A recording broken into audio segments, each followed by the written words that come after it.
The 3 train is rumbling toward Bergen Street Station, packed with commuters, headphones, and tired faces staring at tiny screens. Then suddenly, a woman's scream destroys the silence. In the second to last car, a man is on top of a woman in broad daylight, brutally beating her so he can rape her. But before things could go any further, another passenger, 37-year-old Maurice Osborne, heard the commotion and decided today wasn't the day he was going to stand by. What happened next turned an ordinary subway ride into a struggle to survive, a hero to emerge and give some small measure of hope for humanity. This is True Tales of Self-Defense, the Subway Hero. Brooklyn, New York, a place where millions of people cross paths every day. Most mind their own business, most look away. Maurice Osborne wasn't one of them. He was sitting in the second to last car on the northbound 3 train. Just another Wednesday, mid-morning, quiet. Then he heard shouting, a woman's voice, panicked, desperate. When Maurice looked up, he saw chaos in the car. A man, later identified as Alvaro Danica, 40 years old, was on top of a woman holding her down as the train rocked between stations. In that moment, Maurice didn't hesitate. His instinct to defend and protect kicked in, and he took action. He ran toward the noise, pushed through the door, and saw the attacker trying to rip at the woman's clothes. Maurice shouted, "Get off of her!" But Danica didn't stop. So Maurice did what most people say they would do, but few actually do.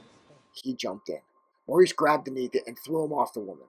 The 2 men slammed into the subway seats, fists flying, passengers screaming. "I beat him up," Maurice later told the New York Post. "Once he submitted, I grabbed him by the shirt and dragged him to the police station 2 blocks away." Think about that for a moment. He not only stopped the rape, he physically beat the man and then dragged him 1 mile to the police station.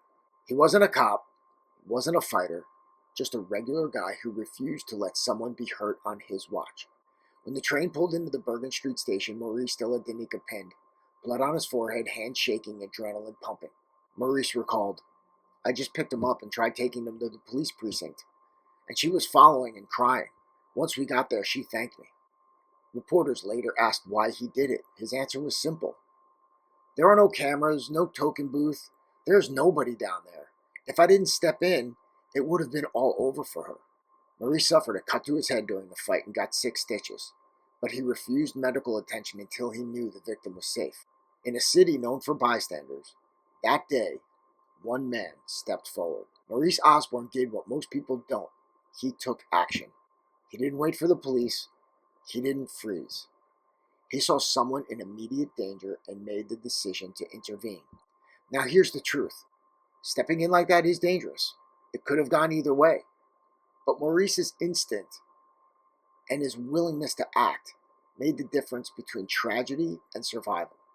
Not every fight happens in a dark alley. Sometimes it happens on your commute in broad daylight when you least expect it. That's why mindset, the ability to decide to act, is everything. Because in those few seconds, courage is what separates the victim from survivor. Those few seconds turn tragedy into triumph. What would you have done?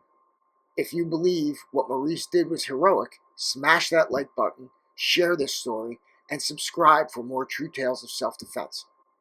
Please share your thoughts and your stories in the comments, and maybe we can have you on True Tales. And if you want to learn how to protect yourself and others, not with theory, but with proven, real-world tactics, go to myselfdefensetraining.com.